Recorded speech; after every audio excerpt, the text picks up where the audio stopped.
দর্শক, ইসরায়েলের সব হাওয়া বেরিয়ে গিয়েছে। কি হয়েছে?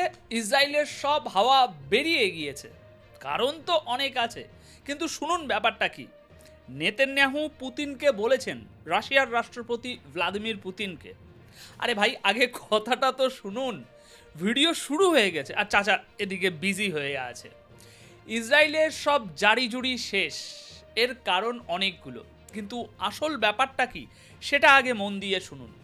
ইসরায়েলের প্রধানমন্ত্রী নেতানিয়াহু রাশিয়ার রাষ্ট্রপতি ভ্লাদিমির পুতিনকে বলেছেন যে তারা ইরানের সাথে যুদ্ধ করতে চান না, বরং আলোচনার মাধ্যমে সমস্যার সমাধান করতে আগ্রহী।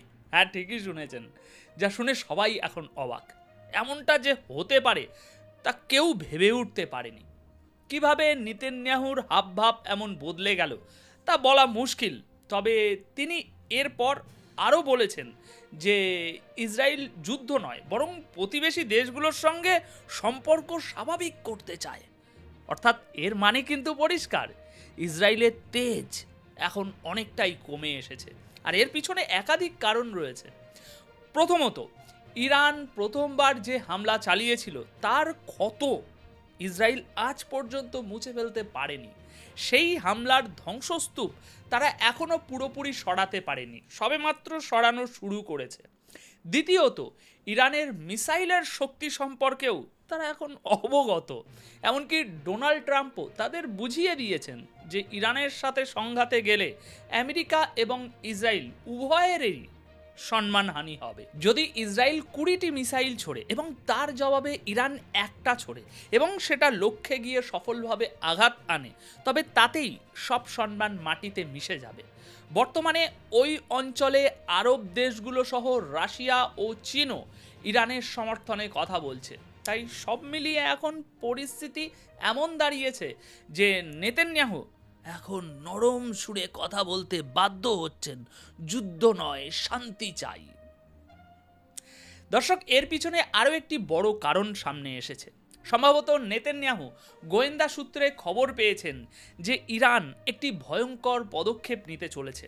এতদিন ইরান ততটা আক্রমণাত্মক ছিল না, কিন্তু এখন ইরানের সর্বোচ্চ নেতা আয়াতুল্লাহ সৈয়দ আলী খামেনি, যিনি পুরো দেশ নিয়ন্ত্রণ করেন, তিনি এক বিরাট সিদ্ধান্ত নিয়েছেন।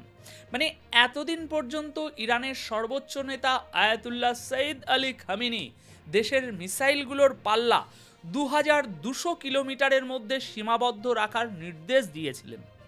অন্য কোনো দেশ কি করছে তা নিয়ে না ভেবে খোদ সর্বোচ্চ নেতাই এই আদেশ জারি করে রেখেছিলেন যে এর চেয়ে বেশি পাল্লার মিসাইল তৈরি করা হবে না, দরকারও নেই। কিন্তু সাম্প্রতিক তথ্য অনুযায়ী ইরানের সর্বোচ্চ নেতা সেই নিয়ম তুলে নিয়ে নিজের সিদ্ধান্ত প্রত্যাহার করেছেন। আর এর অর্থ হলো এখন ইরান 2200 কিলোমিটারের চেয়েও দীর্ঘ পাল্লার, অর্থাৎ যত খুশি তত দূর পর্যন্ত আঘাত আনতে সক্ষম এমন মিসাইল তৈরি করতে পারবে। সুতরাং এ থেকেই বোঝা যায় ইরান ইচ্ছাকৃতভাবেই এতদিন নিজের শক্তি সীমিত রেখেছিল। ইরানের সর্বোচ্চ নেতার এই সিদ্ধান্ত পরিবর্তনের ফলে ওদিকে ইসরায়েল এবং আমেরিকার কপালে এখন আবারও চিন্তার ভাঁজ পড়েছে। ওদিকে ইরানের রাষ্ট্রপতি মাসুদ পেজিশিয়ান সম্প্রতি এমন কিছু কথা বলেছেন যা বিশ্বজুড়ে আলোড়ন সৃষ্টি করেছে। ইরানের রাষ্ট্রপতি পেজিশিয়ান সাফ জানিয়ে দিয়েছেন, আপনারা আমাদের উপর যত খুশি নিষেধাজ্ঞা আরোপ করুন, আমাদের তাতে কিচ্ছু এসে যায় না। তিনি বলেছেন যে ইরানের চারপাশে 15টি প্রতিবেশী দেশ রয়েছে এবং ভৌগোলিকভাবে ইরান এমন এক চমৎকার জায়গায় অবস্থিত যে এই সব নিষেধাজ্ঞার কোনো প্রভাব তাদের উপরে পড়বে না। ইরান এই প্রতিবেশী দেশগুলোর সাথে তার ব্যবসা বাণিজ্য ঠিকঠাকভাবে চালিয়ে যাবে। এদিকে আমি আপনাদের যা বলেছিলাম তা অক্ষরে অক্ষরে মিলে যাচ্ছে। আমি প্রথম দিন থেকেই বলে আসছি যে ইরানকে ভাই এত সহজে দুর্বল করা যাবে না। আর দেখুন, সেই কথাটাই সত্যি হলো। দর্শক, এবার শুনুন আসল কথাটা। ইরানের সুপ্রিম ইন্টেলিজেন্স মিনিস্টার ইসমাইল খতিব এক রিপোর্টে জানিয়েছেন যে 12 ডেজ ওয়ার, 12 দিনের যুদ্ধের সময় আমেরিকা এবং ইসরায়েল শুধু আতঙ্কবাদী সংগঠনকেই নয়, দায়েশ অর্থাৎ ISIS এর মতো ভয়ঙ্কর জঙ্গিদেরও ইরানে পাঠিয়েছিল। আর এর মূল উদ্দেশ্য ছিল ইরানের ভিতরে অস্থিতিশীলতা তৈরি করা, হিংসাত্মক কার্যকলাপ চালানো এবং জঙ্গি হামলা করে ইরানের সাধারণ মানুষদের মধ্যে আতঙ্ক ভয় সৃষ্টি করা। আপনারা হয়তো জানেন, আমি কিন্তু এই 12 দিনের যুদ্ধ চলার সময়েই আপনাদের বলেছিলাম যে ইরানের ভিতরে মোসাদ তখনও, ইসরায়েলের গোয়েন্দা সংস্থা মোসাদ তখনও সক্রিয় রয়েছে এবং তারাই ওই সব জঙ্গি হামলা কাণ্ড ঘটাচ্ছে। তখন হয়তো অনেকেই আমার কথা ততটা বিশ্বাস করে উঠতে পারেননি, কিন্তু আজ দেখুন ইরানের গোয়েন্দা মন্ত্রী নিজেই সেই কথা জাতির সামনে তুলে ধরেছেন। তাই আমাদের আর নতুন করে নাম বলার কোনো প্রয়োজন নেই, সব কিছু জলের মতো পরিষ্কার। কে করিয়েছে, কাদের মাধ্যমে করিয়েছে, কেন করিয়েছে, সব। শুধু তাই নয়, ইরানের ভাইস প্রেসিডেন্ট মোহাম্মদ রেজা আরেফ আরও কিছু গুরুত্বপূর্ণ কথা বলেছেন। তিনি জানিয়েছেন যে 12 দিনের যুদ্ধের সময় আমেরিকা এটা খুব ভালো করে বুঝে নিয়েছিল যে যুদ্ধ যদি তারা শুরু করে তাহলে যুদ্ধ বিরতির জন্য তাদেরকেই ভিক্ষা চাইতে হবে। তিনি আরও বলেন যে UN মহাসচিবের সাথে তার কথা হয়েছে এবং অনেকেই তাকে জানিয়েছেন যে ইরানের সর্বোচ্চ নেতাকে ক্ষমতা থেকে সরিয়ে দেওয়ার যে চক্রান্ত চলছিল তা এখন পুরোপুরি ব্যর্থ হয়েছে, আর সেসব কোনো কাজ হবে না, পুরো ফুল ফ্লপ হয়ে গেছে। কারণ সবাই এখন বুঝতে পেরেছে যে ইরান কি জিনিস এবং তাকে হারানো এত সহজ নয়। আরেফ আরও যোগ করেছেন যে 12 দিনের যুদ্ধের সময় শত্রুরা চেয়েছিল ইরানের জনতাকে ভেঙে ফেলতে, তাদের মধ্যে বিভেদ তৈরি করতে, কিন্তু ফল হয়েছে ঠিক তার উল্টো। ইরানের সমস্ত মানুষ একজোট হয়ে সরকারের পাশে দাঁড়িয়েছে এবং শত্রুদের ষড়যন্ত্রকে ব্যর্থ করে দিয়েছে। দর্শক, আপনাদের তো সব সময় প্রমাণের প্রয়োজন হয়, তাই না? আপনারা হয়তো আমার কথায় সব সময় ততটা বিশ্বাস করতে পারেন না। নিন প্রমাণ দেখুন। وقتی آدم برمیگرده و عملکرد مردم رو در اون 12 روز میبینه، خدا وکیلی افتخار میکنه خدمتگزاری و پادویی این مردم رو. من دیگه وقت نیست، چون هم من جلسه دارم هم بلا میخواستم اینجا اگه وقت میشه چند تا مستاق کارایی که مردم کردن، خود شما تو مردم بودید دیدید. اصلا دیگه پرونده، من با دبیر کل سازمان ملل در یک از کشورها رفته بودم، ملاقاتی داشتیم.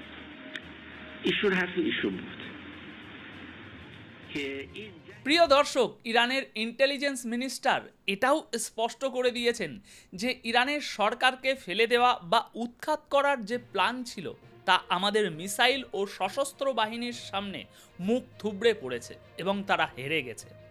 আচ্ছা, এবার আরও একটি চাঞ্চল্যকর রিপোর্ট ব্রেক হয়েছে, শুনুন। ইসরায়েল এই যুদ্ধটা শুধু এই কারণেই শেষ করেছে, মানে গাজার যুদ্ধ হামাসের সাথে, এই যুদ্ধটা শুধু এই কারণেই শেষ করেছে যাতে তারা সম্পূর্ণ মনোযোগ ইরানের ওপর দিতে পারে। আর যখন ইরানের উপরে হামলা হবে তখন যেন তাদের ফোকাস শুধু একদিকেই থাকে।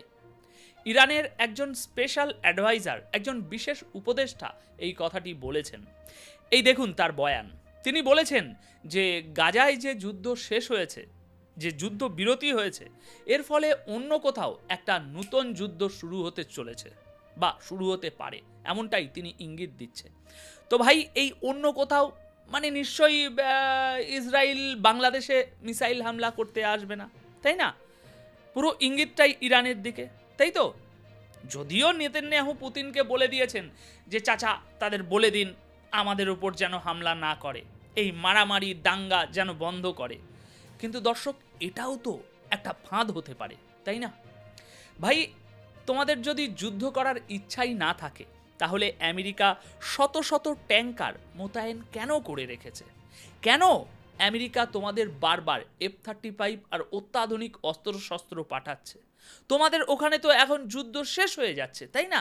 তাহলে তোমাদেরকে এত এত এত এত অস্ত্র দিয়ে ভর্তি করা হচ্ছে কেন? আসুন এগিয়ে যাই।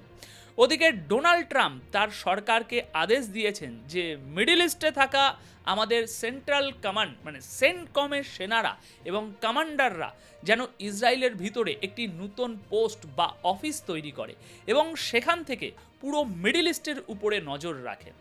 এর মধ্যেই আবার ডোনাল্ড ট্রাম্পের একটি বয়ান ইরানের জন্য বেশ ভালো শোনাচ্ছে, মানে শুনতে ভালো লাগছে, ভেতরে অন্য কিছু আছে। ডোনাল্ড ট্রাম্প বলেছেন যে আমরা ইরানের কাছ থেকে এই তথ্য পেয়েছি যে আমি গাজায় যে চুক্তি করিয়েছি তাতে তারা সন্তুষ্ট এবং খুশি, মানে ইরানের কথা হচ্ছে, ইরান সন্তুষ্ট ও খুশি ট্রাম্প এই চুক্তি করাতে। আপনারা সবাই জানেন যে আমরাই ইরানের উপর সবচেয়ে বেশি নিষেধাজ্ঞা লাগিয়েছি, কিন্তু আমরা চাই ইরান তার দেশকে পুনর্গঠন করুক, সেখানকার মানুষের উন্নতি হোক, আমরা এটাই চাই এবং আমরা দেখব ভবিষ্যতে কি করা যেতে পারে। আসুন এই বয়ানটাও একবার দেখে নিন, না হলে লোকে বিশ্বাস করবে না, বলবে অনুপ ভাই কোথা থেকে কি সব বলে দিচ্ছে। দেখুন ট্রাম্পের মুখের কথা। Only redone, you have tremendous wealth in that part of the world by certain countries, and just a small part of that, what they make will do wonders for. এখন দেখুন ইসরায়েল যখন গাজার এখানে ওখানে এখনো বোমা বর্ষণ করছে, তখন কিছু মানুষ রেগে যাচ্ছেন, তারা বলছেন ভাই অনুপ তুমি তো বলেছিলে ইসরায়েল যুদ্ধ শেষ করে দিয়েছে। আরে ভাই, যুদ্ধবিরতি যেটা হয়েছে সেটা পুরো গাজায় হয়নি, ওরা শুধু একটা নির্দিষ্ট জায়গা থেকে বেরোবে। স্ক্রিনের এই গ্রাফিক্সটার দিকে একটু মন দিয়ে দেখুন, এই যে বর্ডার লাইনটা আমি আপনাদের দেখাচ্ছি, এর ভেতরের যে শহরগুলো আছে, প্রথম ধাপে ইসরায়েলের সেনা গাজার এই এলাকাগুলো থেকে বেরিয়ে আসবে, কিন্তু বাকি যে এলাকাগুলো এই লাইনের বাইরে রয়েছে, মানে এই ডিজিটাল লাইনের বাইরে যে জায়গাগুলো, সেখানে কিন্তু এখনও ইসরায়েলের নিয়ন্ত্রণ আছে।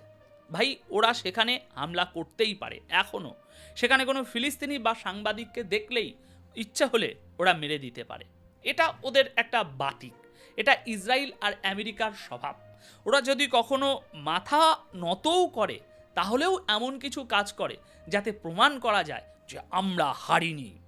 আর এই কারণেই আমি বলছি শুধু দোয়া করুন যাতে এই চুক্তিটা টিকে থাকে।